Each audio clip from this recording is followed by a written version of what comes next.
युवराज्ञी येसूबाई 29 वर्षे 29 वर्षे ज्या माऊलीने स्वतःला मोगलांच्या कैदेत ठेवून शिवछत्रपतींचे स्वराज्य अबाधित ठेवले त्या युवराज्ञी येसूबाईबद्दल इतिहासाला अधिक माहिती नाही हे दुर्दैव कोणाचे आपले की इतिहासाचे। केवळ 9 वर्षांचा संसार, तोही छत्रपती संभाजी महाराजांसारख्या सिंहाच्या छाव्याबरोबर केलेला। पती जिवंत असताना सुद्धा या पतिव्रतेला काही दिवस विधवेचे सोंग आणावे लागले। होय, आग्र्याहून सुटल्यावर शिवछत्रपतींनी छोट्या संभाजीला दडवून ठेवून अफवा पसरवली की युवराजांचा काळ आला, त्यामुळे संभाजीराजे सुखरूप स्वराज्यात येईपर्यंत त्यांना विधवा म्हणून जगावे लागले। मनाची केवढी प्रगल्भता! त्यानंतर कपटाने आणि फितुरांच्या मदतीने औरंगजेबाने पतीला पकडल्यानंतरही धीरोदात्तपणे परिस्थितीला सामोरे जाणारी, पतीला हाल हाल करून ठार मारल्यावरही स्वराज्याचा गाडा चालविण्यासाठी स्वतःचे आभाळाएवढे व्यक्तिगत दुःख बाजूला सारून शिवछत्रपतींनी उभारलेले स्वराज्य वाचवण्यासाठी स्वतःला आणि पोटच्या गोळ्याला शत्रूकडे तब्बल 30 वर्षे ओलीस ठेवून घेणारी ही हिमालयाइतकी उंच स्त्री पहिली की राष्ट्रसेवा म्हणजे काय हे आपोआप लक्षात येते। छत्रपती शिवरायांच्या महानिर्वाणानंतर स्वराज्याचे लचके तोडण्यासाठी दस्तूरखुद्द औरंगजेब महाराष्ट्रात आला होता। शिवाजी महाराज जिवंत नसल्यामुळे आता आपल्याला सहजपणे स्वराज्य ताब्यात घेता येईल हा त्याचा मनसुबा होता। पण संभाजी महाराजांनी तो मनसुबा आपल्या पराक्रमाने उधळला। अखेर कपटाने आणि घरभैद्यांची मदत घेऊन त्याने छत्रपती संभाजी महाराजांना कैद केले आणि अखेर 11 मार्च 1689 रोजी त्यांनी महाराजांना अत्यंत क्रूरपणे ठार मारले। महाराणी येसूबाई यांच्या कर्तृत्वाला आणि त्यागाला इथेच सुरुवात झाली। आपल्या पतीच्या मृत्यूचे दुःख बाजूला ठेवून त्यांनी स्वराज्याची विस्कटलेली घडी सरळ करायला सुरुवात केली। त्यांचे मन किती मोठे होते याची चुणूक त्यांच्या पहिल्याच निर्णयात दिसते। नियमाप्रमाणे छत्रपती संभाजी महाराजांच्या मृत्यूनंतर त्यांचा मुलगा शाहू राज्यावर बसावयास हवा होता। महाराणी येसूबाई यांनी आग्रह केला असता तर छोट्या शाहूला राज्याभिषेकही झाला असता। पण तत्कालीन परिस्थिती पाहता त्यांच्या लक्षात आले की स्वराज्य टिकवायचे असेल तर मुलाच्या प्रेमापेक्षा कर्तव्याला जास्त महत्त्व दिले पाहिजे। त्या काळात रायगडावर छत्रपती संभाजी महाराजांचे धाकटे बंधू राजाराम महाराज यांना मानणाऱ्या सरदारांची संख्या मोठी होती।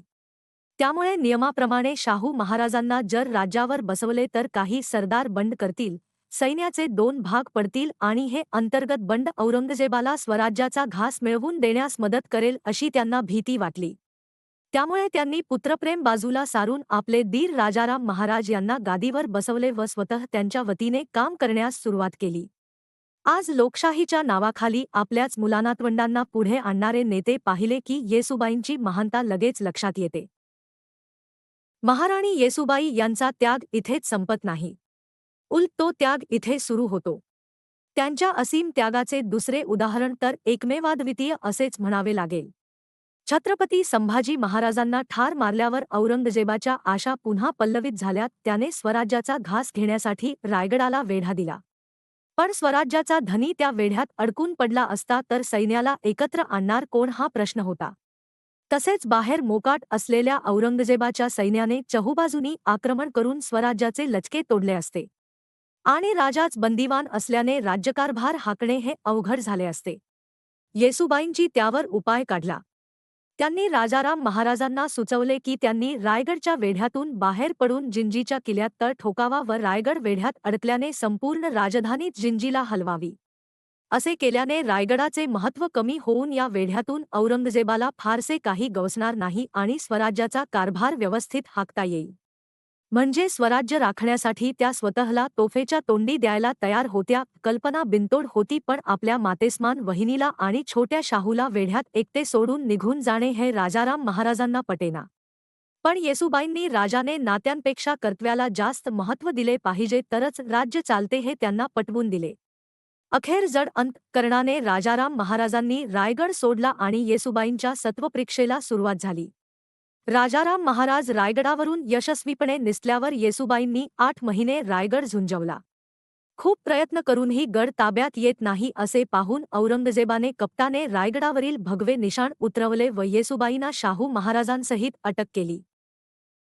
येसूबाईंना शिवरायांची शिकवणच होती की प्रसंगी गडकिल्ले शत्रूला द्यावेत पण स्वराज्य राखावे। दिलेले किल्ले लढून परत मिळवता येतात पण गेलेले स्वराज्य परत मिळवता येत नाही। शत्रूने बंदी बनवले तरी सुटता येते हा इतिहासही शिवरायांनी घडवून येसूबाईंसमोर आदर्शासारखा ठेवला होता. पण दुर्दैवाने येसूबाईंना त्यांच्यासारख्या युक्तीने स्वतःची सुटका करून घेता आली नाही. त्यामुळे त्यांना आणि शाहूराजांना आपली उमेदीची 29 वर्षे स्वराज्यासाठी कैदेत व्यतीत करावी लागली. 29 वर्षांपैकी 17 वर्षे महाराष्ट्रात औरंगजेबाच्या छावणीत नजरकैदेत त्यांना राहावे लागले. जिथे छावणीचा तळ पडेल तिथे त्या दुर्दैवी मायलेकरांची फरफट होई. स्वराज्यात राहूनही त्यांना स्वातंत्र्य उपभोगणे नशिबात नव्हते.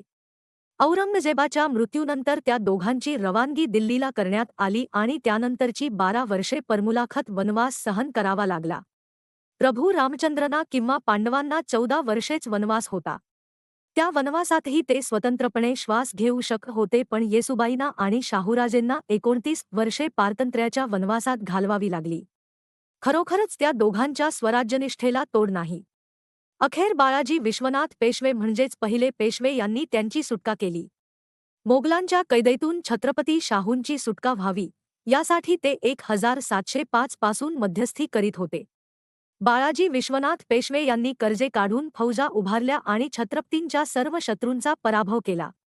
1681 पासून मोगलांशी चाललेल्या लढ्यात धनाजी जाधव, संताजी घोरपडे, सरदार भोसले, सरदार दाभाडे, सरदार आंग्रे आदी सरदारांना त्यांनी एकत्र आणले व मोगलांशी लढा दिला. औरंगजेबाच्या मृत्यूनंतर दिल्ली दरबारात झगडे सुरू झाले होते. बादशाह फरुख सियर आणि त्याला गादीवर आणणारे सय्यद बंधू यांच्यात वितुष्ट आले. सय्यदांचा नाश करण्यासाठी बादशाहच्या खटपटी सुरू झाल्या. तात्प्रक्षणार्थ सय्यद बंधूंना मित्र शोधावे लागले. आपले उद्दिष्ट गाठण्यासाठी मराठ्यांशी मैत्री करणे त्यांना भाग होते. त्यामुळे दक्षिणेचा सुभेदार सय्यद हुसेन अली याने पेशव्याचे मार्फत मराठी राज्याशी नवा तह केला. त्यात शिवाजी महाराजांचे स्वराज्य बिनशर्तपणे शाहू महाराजांना देण्याचे ठरले. शिवाय दख्खनच्या 6 सुभ्यांचा चौथ आणि सरदेशमुखी हे हक्कही मान्य करण्यात आले. मोबदला म्हणून शाहू महाराजांनी 15,000 फौजेनिशी दख्खनच्या सुभेदारास मदत करावी आणि चोरचिलटांचा बंदोबस्त करून मुलखाची आबादी राखावी या अटी करारनाम्यात ठरल्या. या करारनाम्यावर बादशाहकडून शिक्कामोर्तब व्हावयाचे होते. बाळाजी विश्वनाथ फौजा घेऊन सय्यद बंधूंच्या सहाय्यास नोव्हेंबर 1718 मध्ये दिल्लीस गेले. दिल्लीत सत्तांतरण झाले. फरुख सियरची इतिश्री होऊन महमूद शाह गादीवर आला. 1719 च्या मार्च महिन्यात संदामवर नव्याने बादशाहचे शिक्कामोर्तब होऊन बाळाजी पेशवे येसूबाई, शाहूराजे व इतर मराठी सैनिक यांची सुटका करवून सातायास येऊन छत्रपतींस भेटले आणि मायलेकांनी 29 वर्षांनंतर मोकळा श्वास घेतला. अशा रीतीने मराठ्यांच्यातील कपट व आपापसातील बेबनाव यांच्यामुळे 29 वर्षे कैदेत असलेले हे मायलेक दिल्लीतील मुघल सरदारांच्यातील कपट आणि आपापसातील बेबनाव यांचा फायदा घेऊन सुटले आणि एक वर्तुळ पूर्ण झाले. 1690 ते 1719 अशी 29 वर्षे त्यांनी कैदेत कशी काढली असतील याची नुसती कल्पना जरी केली तरी अंगावर काटा येतो. आजूबाजूला परधर्मीय पुरुष माणसे, संपूर्ण वातावरण परकीय, खाणे-पिणे, रीतिरिवाज, पोशाख सारेच अनाकलनीय आणि अबोध असताना त्या प्राप्त परिस्थितीशी कशा काय सामोया गेल्या असतील. मुस्लिम धर्म स्वीकारण्यासाठी छत्रपती संभाजी महाराजांवर जुलूम करणारा औरंगजेब महाराणी येसूबाईंशी कसा वागला असेल. त्याच्या क्रूर वृत्तीशी त्यांनी कसा सामना केला असेल. धर्मांतराच्या आणि अब्रूच्या भीतीच्या सावटात त्या 29 वर्षे कशा राहिल्या असतील. आपला धर्म आणि अब्रू त्यांनी कशी सांभाळून ठेवली असेल. या इतक्या वर्षात त्यांचे मानसिक संतुलन ढले कसे नसेल. महाराष्ट्रातील 17 वर्षांच्या कैदेत मुलगा जवळ तरी होता, पण दिल्लीला गेल्यावर दोघांची 12 वर्षे जाणीवपूर्वक ताटातूट करण्यात आली. त्यावेळी त्यांच्या मनाची अवस्था काय असेल. या आणि अशा असंख्य प्रश्नांच्या विचारांनी मनात काहूर माजते. औरंगजेबाच्या तंबूचे सोन्याचे कळस कापून नेल्यामुळे आणि गनिमी मोगलांना ज्या धनाजी संताजी यांनी सळो की पळो करून सोडले, त्या धनाजी जाधव आणि संताजी घोरपडे यांना येसूबाईंची सुटका करणे का शक्य झाले नाही.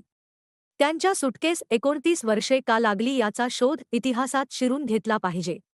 कोणत्या मातीत जन्मलेली आणि तयार झालेली माणसेही स्वराज्यासाठी तन-मन धन देणे म्हणजे काय हे यांच्याकडून किती वेळा शिकायचे. कितीही प्रयत्न केला तरी येसूबाईइतके पराकोटीचे उच्च त्यागजीवन जगणे आपल्याला जमेल का.